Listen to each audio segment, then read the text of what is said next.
Assalamualaikum warahmatullahi wabarakatuh. Sahabat jejak sufi yang kami muliakan dimanapun Anda berada. Pada masa yang sangat purba, ketika bumi masih dalam usia belia dan lembaran sejarah manusia baru mulai ditulisi oleh takdir ilahi, hiduplah seorang perempuan dari keturunan pertama umat manusia, putri dari Nabi Adam alaihissalam dan Siti Hawa. Ia dikenal dengan nama Unuk binti Adam. Takdir Allah menciptakannya dengan rupa yang berbeda dari manusia kebanyakan. Perbedaan itu bukan sekadar pada bentuk fisik, tetapi juga pada jalan kelahirannya. Ia terlahir tanpa kembaran, sebuah keadaan yang tidak dialami oleh anak-anak Nabi Adam lainnya. Sebab pada masa itu setiap anak Nabi Adam alaihissalam dilahirkan berpasang-pasangan sebagai bagian dari ketetapan Allah dalam menjaga keberlangsungan manusia. Namun Unuk justru hadir ke dunia seorang diri, tanpa saudara kembar yang menyertainya. Namun ujian Unuk bukan hanya terletak pada bentuk wujudnya, melainkan pada jalan hidup yang kemudian ia pilih. Dalam kelemahan iman dan kelalaian hati, Unuk terjerumus pada pergaulan yang melampaui batas. Ia menuruti hawa nafsu dan bergaul tanpa penjagaan diri dengan lelaki-lelaki dari kaum Qabil. Kaum yang dikenal keras dan jauh dari tuntunan kebenaran.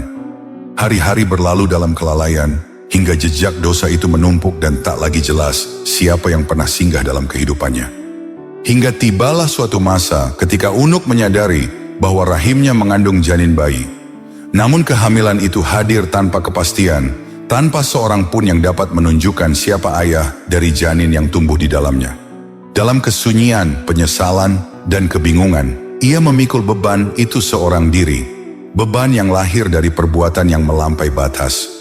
Maka lahirlah seorang bayi laki-laki ke dunia. Ia diberi nama Auj bin Unuk, seorang putra yang dinisbatkan kepada ibunya karena tak pernah diketahui siapa ayah sejatinya. Kehadirannya menjadi tanda bahwa dari sebuah kesalahan pun Allah tetap menakdirkan kehidupan sebagai ujian bagi manusia dan pelajaran bagi generasi setelahnya. Meski telah dianugerahi seorang bayi, Unuk binti Adam tak juga berpaling dari jalan gelap yang membelenggu jiwanya. Hatinya kian mengeras dan kecanduannya pada perbuatan zina semakin menjadi-jadi. Seolah setiap nasihat hanyalah angin yang berlalu, tak singgah sedikit pun di relung kesadarannya. Ia terus melangkah dalam kelalaian, tanpa menoleh pada akibat, tanpa gentar pada murka Tuhan. Perilakunya bukan hanya mencederai kehormatan dirinya sebagai keturunan manusia pertama, tetapi juga merobek kesucian tatanan awal umat manusia. Sebuah masa ketika fitrah masih jernih dan dosa belum merajalela. Kerusakan itu menyebar perlahan, bagai racun yang menetes ke dalam mata air yang suci. Menyaksikan semua itu, Siti Hawa diliputi duka yang mendalam. Sebagai seorang ibu, hatinya remuk oleh rasa perih dan penyesalan. Namun sebagai hamba Allah, ia lebih takut melihat kerusakan yang kian meluas di muka bumi. Dalam linangan air mata dan sujud yang panjang, ia mengangkat doa kepada Allah Subhanahu wa Ta'ala, memohon agar keburukan itu dihentikan, agar nyawa Unuk diambil sebelum dosanya menyeret lebih banyak jiwa ke dalam kehancuran. Dan Allah yang maha mengetahui segala yang tersembunyi dan nyata, mengabulkan doa itu sesuai dengan hikmahnya. Tak lama berselang, takdir pun turun menjemput. Unuk menemui ajalnya dengan cara yang mengerikan. Ia tewas diterkam seekor singa ganas yang ukurannya sebesar gajah. Kematian Unuk binti Adam meninggalkan Auj dalam kesendirian yang sunyi. Ia tumbuh tanpa ayah yang membimbing, tanpa ibu yang memeluk, tanpa asuhan dan kasih sayang yang menghangatkan jiwa. Langit menjadi atap hidupnya dan bumi yang keras menjadi alas langkahnya. Dalam keterasingan itulah Auj dibesarkan oleh waktu, bukan oleh tangan manusia, melainkan oleh takdir yang misterius. Namun pertumbuhan fisik Auj tak berjalan sebagaimana manusia pada umumnya. Hari demi hari berlalu dan tubuhnya berkembang dengan cara yang tak lazim. Ia membesar, mengeras, dan menjulang tinggi, seakan bumi sendiri tak sanggup lagi menampung wujudnya. Posturnya menjadi simbol keperkasaan yang mencengangkan, sekaligus pertanda ujian besar yang tersembunyi di balik kekuatan. Auj tumbuh menjadi makhluk raksasa, bahkan melebihi tinggi kakeknya, yakni Nabi Adam alaihissalam, yang dikisahkan memiliki tinggi 60 hasta, sekitar 30 meter. Adapun Auj, dalam berbagai riwayat disebut mencapai 23.000 hasta. Dengan lebar tubuh 330 hasta. Angka-angka itu melampaui nalar manusia, seolah hendak mengingatkan bahwa tidak semua ciptaan Allah tunduk pada ukuran akal semata. Usianya pun luar biasa panjang. Auj hidup hingga 3.600 tahun, umur yang membuatnya menyaksikan pergantian zaman dan silih bergantinya generasi. Ia berjalan melintasi waktu, menyentuh 3 masa kenabian besar. Masa Nabi Adam, masa Nabi Nuh, hingga masa Nabi Musa alaihissalam. Ia menjadi saksi bisu dunia, menyaksikan kesucian awal manusia, menyaksikan datangnya azab besar yang menenggelamkan kaum durhaka, dan menyaksikan tegaknya risalah, serta hukum ilahi yang menata kehidupan. Tubuh raksasa yang dimiliki Auj bin Unuk bukanlah kebetulan, melainkan bagian dari ketetapan Allah dalam perjalanan hidupnya. Dengan kelebihan fisik yang dimiliki, menjadi sarana bagi Auj untuk bertahan hidup. Sebuah keistimewaan yang tak terdapat pada manusia lain, sekaligus ujian yang tersembunyi di balik kekuatan. Ketika keletihan menyapa, Auj tak membutuhkan rumah atau peraduan sebagaimana manusia. Ia cukup duduk di puncak sebuah gunung, menjadikannya tempat beristirahat. Gunung-gunung seakan menjadi bangku baginya, dan bumi terhampar luas di bawah tubuhnya. Semua tunduk pada ketentuan Allah yang menciptakan langit dan tanah. Saat rasa lapar datang, tangan Auj yang panjang menjulur hingga ke dasar lautan. Dengan mudah ia menangkap ikan-ikan besar dari kedalaman samudra. Seperti ikan paus, ikan hiu raksasa, dan sejenisnya. Bagi Auj, ikan-ikan tersebut hanyalah seukuran telapak tangannya. Setelah ikannya ditangkap, lalu diangkat tinggi ke angkasa. Ikan-ikan itu ia arahkan ke matahari hingga panasnya memanggangnya dengan sempurna. Barulah Auj memakannya dengan lahap. Dan ketika dahaga melanda, Auj cukup menengadah ke langit. Ia menampung awan yang syarat oleh hujan, lalu meminum air tersebut. Demikianlah Auj bin Unuk menjalani hidupnya di dunia, bertahan dengan kekuatan yang luar biasa. Konon pada masa Nabi Nuh alaihissalam, ketika beliau diperintah membuat sebuah bahtera yang besar, Auj bin Unuk pun hadir dalam rangkaian takdir itu. Dengan tubuhnya yang raksasa, ia mampu mengangkat kayu-kayu berukuran luar biasa, kayu-kayu yang tak sanggup digerakkan oleh puluhan manusia. Batang-batang besar itu ia pikul seorang diri, lalu dibawanya untuk menjadi bagian dari bahtera yang kelak menyelamatkan hamba-hamba yang beriman. Namun bantuan itu tidak ia berikan dengan ketulusan penuh. Sebelum mengerahkan tenaganya, Auj mengajukan syarat. Ia meminta makanan yang dapat mengenyangkan tubuh besarnya. Mendengar permintaan itu, Nabi Nuh alaihissalam dengan wajah tenang dan hati yang bersandar penuh kepada Allah, hanya menyodorkan sepotong roti. Melihat roti itu, Auj pun tertawa terbahak. Bagaimana mungkin sepotong roti kecil yang biasa mengenyangkan manusia dapat mencukupi makhluk yang tubuhnya menjulang laksana gunung. Roti itu bahkan lebih kecil dari jemarinya. Namun Nabi Nuh tak tersinggung dan tak gentar. Dengan ketenangan seorang nabi, ia justru memotong roti itu menjadi 2 bagian. Setengahnya ia ulurkan kepada Auj, seraya berkata dengan suara penuh keyakinan, "Makanlah dengan menyebut nama Allah, Bismillah." Auj memandang remeh perintah itu, namun ia tetap memakan roti tersebut, mengucapkan nama Allah sebagaimana yang diperintahkan. Maka terjadilah sesuatu yang menggetarkan. Sebelum Nabi Nuh sempat memberikan sisa roti yang berada di tangan, Auj justru menghentikannya. Ia menolak bagian yang kedua dan berkata bahwa dirinya telah sangat kenyang. Di hadapan keberkahan yang mengalir atas nama Allah, Auj terdiam. Kekuatan fisiknya seakan tak berarti apa-apa dibandingkan kuasa Tuhan yang melipat gandakan keberkahan dari sesuatu yang tampak kecil.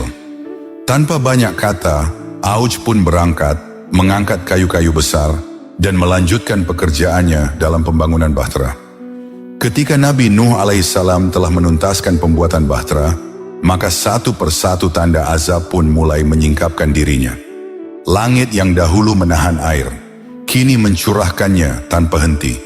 Dan bumi yang biasanya diam, seketika memancarkan mata-mata air dari segala penjuru. Maka bertemulah air langit dan air bumi, menjadi banjir besar yang dijanjikan, sebuah pemisah antara iman dan kekufuran, antara ketaatan dan pembangkangan.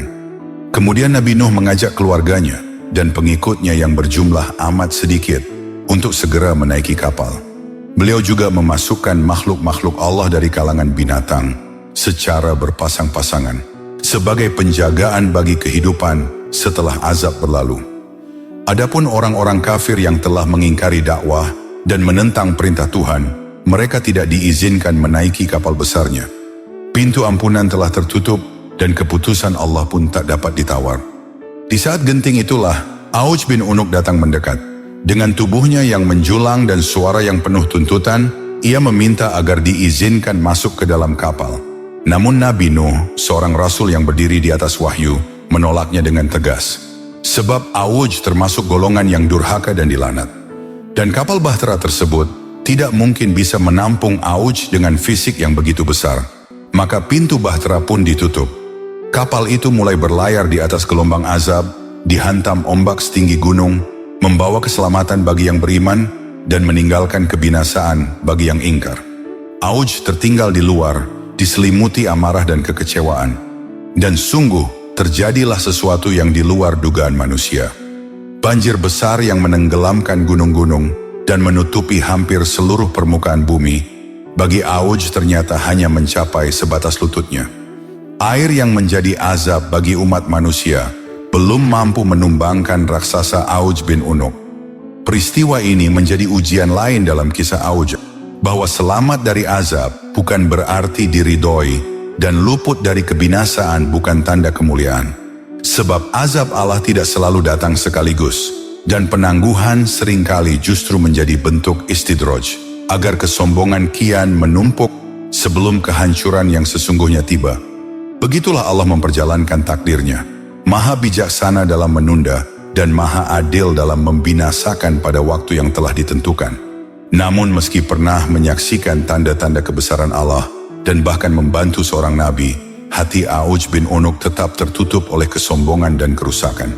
Kekuatan yang dianugerahkan kepadanya tidak melahirkan rasa tunduk, melainkan menjelma menjadi alat kezaliman.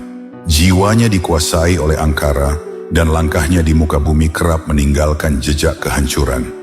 Ia gemar membuat kerusakan dimanapun ia berpijak. Ia tak segan menindas siapa saja yang dianggap menghalangi kehendaknya. Negeri-negeri yang lemah menjadi sasaran, dan penduduk yang tak berdaya menjadi korban keangkuhannya. Bagi Auj, manusia hanyalah makhluk kecil yang tak layak dihormati. Sebuah pandangan yang lahir dari hati yang lupa, bahwa kekuatan hanyalah titipan, bukan kemuliaan sejati. Bahkan dikisahkan ketika amarahnya memuncak terhadap suatu negeri, ia mengencingi negeri itu hingga penduduknya tenggelam dalam kehinaan dan penderitaan. Menurut sebuah riwayat, Auj bin Unuk pernah menguasai sebuah perkampungan. Penduduknya hidup dalam bayang-bayang ketakutan. Mereka ditindas, diteror, dan dipaksa memenuhi setiap kehendak sang raksasa. Tak seorang pun berani melawan, sebab kekuatannya tak tertandingi dan amarahnya kerap berujung pada kebinasaan. Setiap hari mereka hidup dalam doa yang sunyi, memohon keselamatan dari kezaliman yang tak kunjung berakhir. Namun Allah Subhanahu wa Ta'ala tidak pernah meninggalkan hamba-hambanya yang terzalimi. Di balik kelemahan tertanam sebuah hikmah. Setelah lama menanggung derita, para penduduk pun bermusyawarah. Mereka menyadari bahwa kekuatan mereka tak akan mampu menandingi raksasa itu. Maka mereka memilih jalan lain, bukan dengan kekerasan, melainkan dengan kecerdikan yang dianugerahkan Allah Subhanahu wa Ta'ala. Dengan penuh kerendahan hati, mereka mendatangi Auj dan berkata, "Wahai Auj, izinkan kami membuatkan pakaian yang layak bagi tubuhmu. Kami tak meminta upah apapun, kecuali satu hal, bayarlah setelah 1 tahun." Auj yang terbiasa dituruti dan tak pernah curiga pada yang lemah, menyetujui usulan tersebut. Maka penduduk kampung pun mulai membuat pakaian dari bahan katun, disesuaikan dengan tubuhnya yang raksasa. Setelah selesai, pakaian itu dikenakan kepadanya. Auj merasa puas dan bangga, lalu pergi meninggalkan perkampungan mereka. Namun sejak hari itu, terjadilah sesuatu yang tak pernah ia perkirakan. Setiap kali Auj hendak kembali melewati atau mendatangi kampung itu, ingatannya tertuju pada janji dan hutang yang harus ia tunaikan setelah 1 tahun. Rasa enggan, takut ditagih, dan keengganan untuk menunaikan janji membuatnya mengurungkan niat. Ia pun berbalik arah dan menjauh. Dengan izin Allah, siasat yang sederhana itu menjadi sebab keselamatan. Auj tidak pernah lagi mendatangi perkampungan tersebut, dan penduduknya pun terbebas dari teror yang selama ini membelenggu hidup mereka. Negeri yang dulu dipenuhi ketakutan kembali merasakan ketentraman. Singkat cerita, perjalanan panjang Auj bin Unuk pun berlanjut hingga tiba pada masa Nabi Musa alaihissalam. Pada masa itu, Nabi Musa sedang menunaikan amanah besar dari Allah, membebaskan Bani Israel dari belenggu penindasan dan menuntun mereka menuju negeri Palestina, tanah suci yang telah dijanjikan oleh Allah Subhanahu wa Ta'ala kepada hamba-hambanya yang beriman. Namun ketika langkah mereka hampir menjejakkan kaki di tanah tersebut, berhembuslah kabar yang mengguncang hati. Di negeri itu berdiri sebuah kerajaan bernama Ariha, kerajaan yang kokoh dan kuat dipimpin oleh seorang raja raksasa yang bengis, yakni Raja Auj bin Unuk. Namanya saja sudah cukup menanamkan rasa gentar di dada, sebab kebengisan dan kekuatannya telah lama menjadi buah bibir di berbagai penjuru dunia. Dengan kebijaksanaan seorang nabi, Nabi Musa tidak serta-merta mengangkat senjata. Ia memilih jalan kehati-hatian.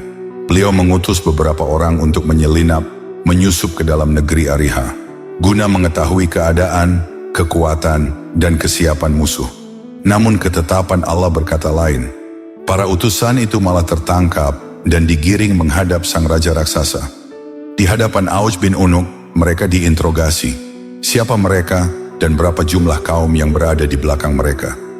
Dengan jujur dan tanpa tipu daya, para utusan itu menjawab, "Kami adalah kaum Nabi Musa, seorang nabi utusan Allah Subhanahu wa Ta'ala." Mendengar pengakuannya, Auj tidak serta-merta membinasakan mereka. Justru ia membebaskan para utusan tersebut dengan niat yang licik.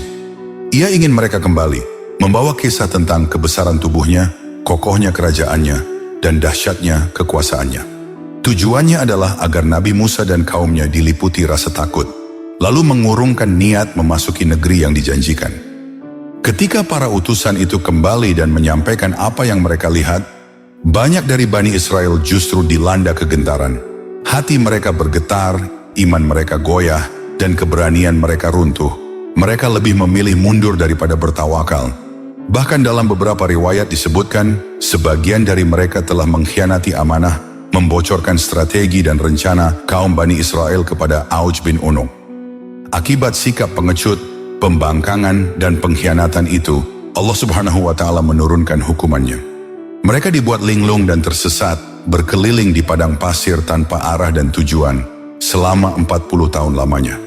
Mereka dihalangi memasuki tanah yang dijanjikan, hingga Allah menggantikan mereka dengan generasi baru, generasi yang lebih teguh imannya, lebih bersih hatinya, dan lebih siap menaati perintahnya tanpa ragu. Setelah 40 tahun berlalu sejak peristiwa tersebut, Allah Subhanahu wa Ta'ala kembali mengizinkan Nabi Musa alaihissalam memimpin pasukannya untuk menaklukkan kerajaan Ariha, negeri yang dipimpin oleh raksasa zalim Auj bin Unuk. Inilah saat penentuan antara kekuasaan yang dibangun di atas kesombongan dan kekuatan yang bersandar pada pertolongan Allah. Ketika kedua pasukan pun akhirnya saling berhadapan, Auj tampil dengan keangkuhannya. Dengan tubuh raksasa dan kekuatan yang menakutkan, ia mencari sebuah batu besar, seukuran gunung kecil untuk ditimpakan kepada pasukan Nabi Musa, berharap dapat memusnahkan mereka dalam sekali serang. Namun di saat genting itulah, pertolongan Allah turun dari arah yang tak disangka-sangka. Menurut riwayat, Allah mengirim seekor burung besar untuk menolong nabinya. Burung itu terbang dan mematuk batu yang diangkat Auj bin Unuk. Ketika batu tersebut berlobang di tengah, seketika jatuh dan melilit leher Auj. Dalam sekejap, Auj menjadi limbung, kekuatannya goyah. Melihat kesempatan yang baik ini, Nabi Musa segera meloncat setinggi-tingginya, lalu memukulkan tongkatnya ke mata kaki Auj. Benturan itu menghancurkan keseimbangan sang raksasa. Auj pun tersungkur ke tanah, tak berdaya. Dengan keteguhan iman dan pertolongan Robnya, Nabi Musa mengakhiri hidup Auj dengan tongkat yang sama. Tongkat yang sebelumnya telah menjadi saksi banyak mukjizat Allah. Maka tewaslah Auj bin Unuk sosok raksasa yang telah hidup melewati 3 zaman kenabian. Nabi Adam, Nabi Nuh, dan Nabi Musa alaihissalam. Berakhirlah kiprah panjang seorang makhluk yang besar tubuhnya, panjang umurnya, namun kosong dari keimanan. Sebagai penutup, perlu diketahui bahwa kisah yang telah disampaikan ini termasuk dalam riwayat kisah-kisah Israiliyat, riwayat yang dinukil dari kisah-kisah umat terdahulu, yang di dalamnya terdapat hal-hal ganjil dan unsur-unsur yang tidak seluruhnya sejalan dengan Al-Quran dan hadis sahih. Karena itu kisah ini tidak wajib diyakini kebenaran detailnya dan tidak pula dijadikan landasan akidah. Adapun kami menceritakan kisah ini semata sebagai pengetahuan dan pelajaran agar manusia belajar bersikap bijak dalam menerima cerita-cerita lama. Tidak semua yang terdengar menakjubkan harus diimani, dan tidak setiap kisah yang masyhur layak dibenarkan tanpa penimbangan. Seorang mukmin menakar segala sesuatu dengan timbangan Al-Quran dan hadits, bukan dengan kekaguman atau rasa takjub semata. Namun demikian, hikmah yang terkandung di dalamnya tetap terang dan tak terbantahkan. Bahwa kesombongan, betapapun dibungkus dengan kekuatan, umur panjang, dan keperkasaan, pasti berujung pada kehinaan. Dan bahwa pertolongan Allah akan senantiasa datang kepada hamba-hambanya yang beriman, meski musuh tampak begitu besar, begitu kuat, dan begitu menakutkan di mata manusia. Akhirul kata, wallahu a'lam bishawab. Sampai di sini dulu perjumpaan kita kali ini. Semoga bermanfaat. Wassalamualaikum warahmatullahi wabarakatuh.